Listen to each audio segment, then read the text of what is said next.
Welcome, everybody. I'm your host, Scott Paton. Joining us, as usual, is health coach Martin Pytela of Life Enthusiast. Hey, Martin, how are you doing today? Oh, suffering the effects of having had some tomatoes.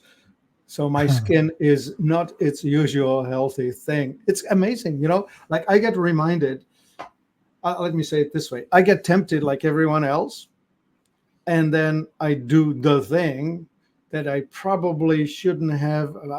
On a resilient day, it might have passed, but on a day that's already marginal, or if I'm already challenged in some way, I take myself over the threshold, and the triggers, and up she goes.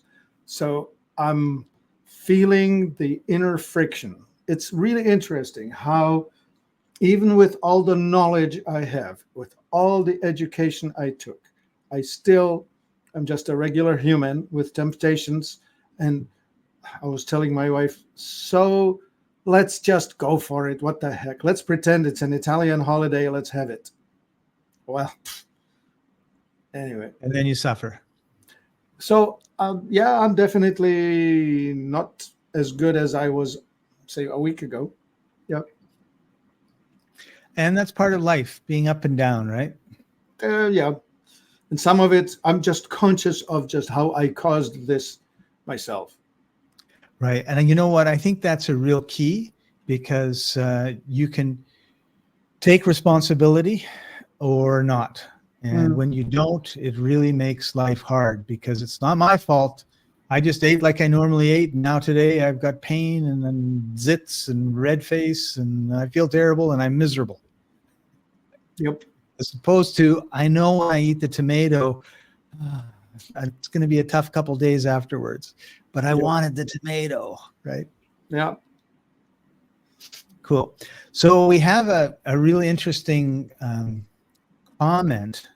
It's not really a question, but I think we can comment on the comment from the Fibromyalgia group. I'm not going to say the name. Normally we like to just recognize it, but it's a name that's so unusual that everyone would know. We want to keep everyone's privacy. And here it is. It's really hard living with family who don't understand you're sick and aren't normal like them. I look normal. I don't have a broken arm, but I am ill. I have a problem. I have a disease, a dis-ease. But everyone thinks that I'm lazy. Everyone thinks that I'm just trying to get out of doing my job. So let me just butt in here with something. So this fibromyalgia business is a metabolic disease. So it affects the mitochondria in your cells. And when the mitochondria do not produce enough energy, it's usually because there's not enough oxygen coming in or some other dysregulation there. So on the surface, everything looks just fine. You do not look any worse for wear. You could be the hot, sexy thing or the strong, brownie thing or whatever you want to be. On the outside, it looks just fine. On the inside, it's not, well, you could feel like there's fires burning, or you could feel like there's just no spark whatsoever, that you just can't get yourself out of bed or off of the chair or whatever. It's definitely highly possible. So the family, right? The support team, the people that are with you, you look normal. To them, you look like a lazy bum who's refusing to pull their weight. And there's just no way for them to experience it unless you take a hammer and whack them on the toe every morning just to say, just so you remember what I feel like. That's right. Yeah. So Martin, how can someone like talk with their family and help them to understand what the situation is?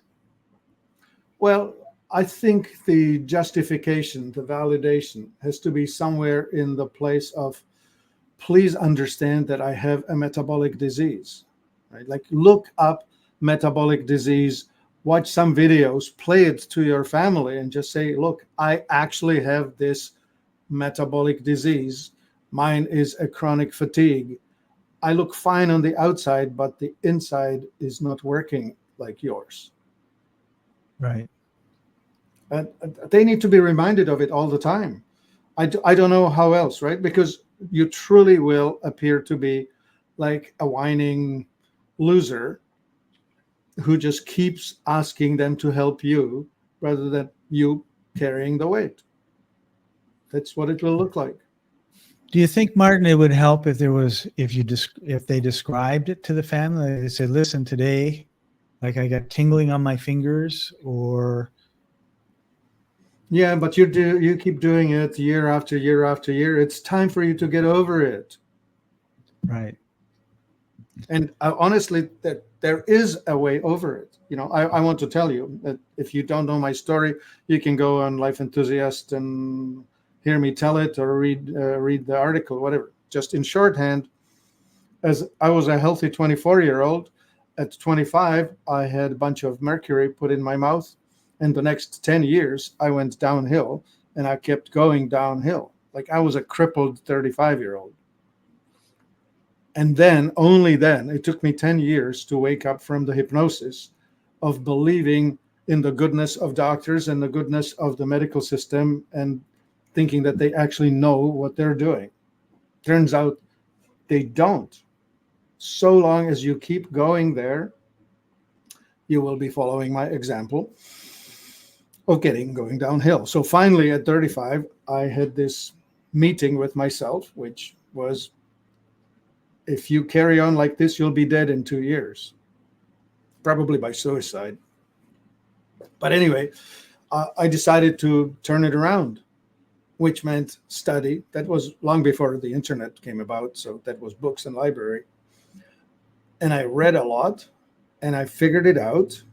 And I figured out, that the entire medical system is upside down because they only chase symptoms, never the causes.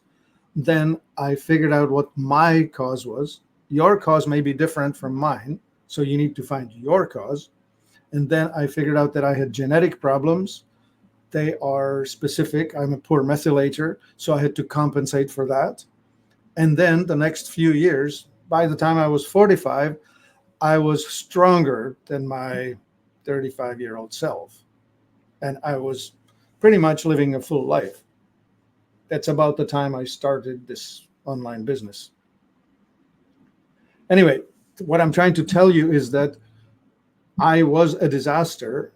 I was not able to pull my weight, and I was going downhill.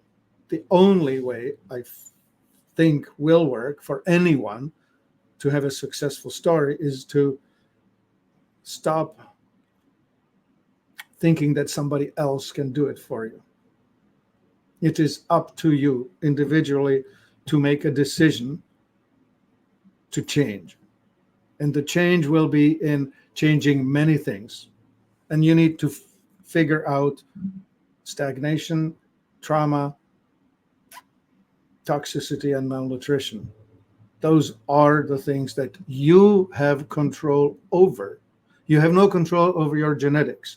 You have no control over what your family members, relatives, whatever, think. The stuff you can control is what you put in you and what you take out of you and how you react to the inputs. I promise you, it's not easy, but at the same time, it's gratifying, fulfilling. And for the majority of us, it's a better place than where we were when we started, right? I mean, if you're in pain, I guess the good news is your body can heal it. Yeah. So maybe, just maybe, if you are seen as somebody who's trying, who's doing something, then you will be perceived in a better light than someone who's just sitting there waiting to be helped. Right. It's a tough one. I hope it doesn't hurt too much. Yeah. No, it's a tough one because it's family. It's also workers, co-workers, bosses, doctors. All of it. All of it. They're all, because it's, when you were talking, it reminded me of an apple that has a bruise, right? The apple has a bruise, but you don't really notice it because the covering covers it and doesn't really look any different oftentimes. Yeah. And It's then all you brown take a on the bite inside, out, right? all brown on the inside. It's like, oh, this thing's bruised. And that's what we are. We're like bruised apples. Yeah. Yeah. So don't let I anyone take a bite out of you. Yeah, I saw one lady, she started using a cane. Not that she needed it, but she just simply walked around with a cane all the time. And she was given a greater, I don't know what. Respect. Yeah, well, yeah, tolerance, right? Like she was given a bit more room to be herself. Right. Yeah. Coping mechanisms. So if you have any ideas on how you, or if you would like to share how you handled your family's reaction to you having fibromyalgia, put it in the comments below, because that's something we all need to hear from you. Yeah. The Yeah, mouth's and not one more working. thing on the topic. It's usually not about them. It's probably about you. Can you clarify that? Well, they look at it. They look at others without really trying to get into their shoes, right? Like it's really hard. Well, I don't know about hard. It's not common for us to daily to try and put ourselves into the shoes of the others, Right. and it helps a lot, right? And that's probably what they are not doing. They're not trying to see it from your perspective. They're just seeing it from theirs. Right. And I think you made a good point when you said, be seen to be trying to put out an effort, right? If they just feel like, every time I see you, you're laying on the couch with a bag of Doritos watching Netflix, like it's not a good look. Whereas if you make an attempt to help out, even in small things, then it might help. Yeah. And of course, I know that you can't get out of the house when you are so tired. But listen, for example, MSM, methylated sulfur, is going to help you with your energy. All you have to do is just hear it, figure it out.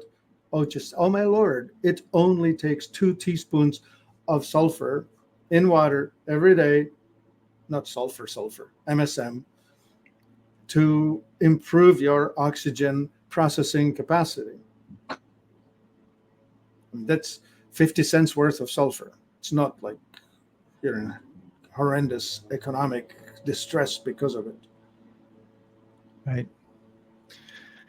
Good advice, Martin.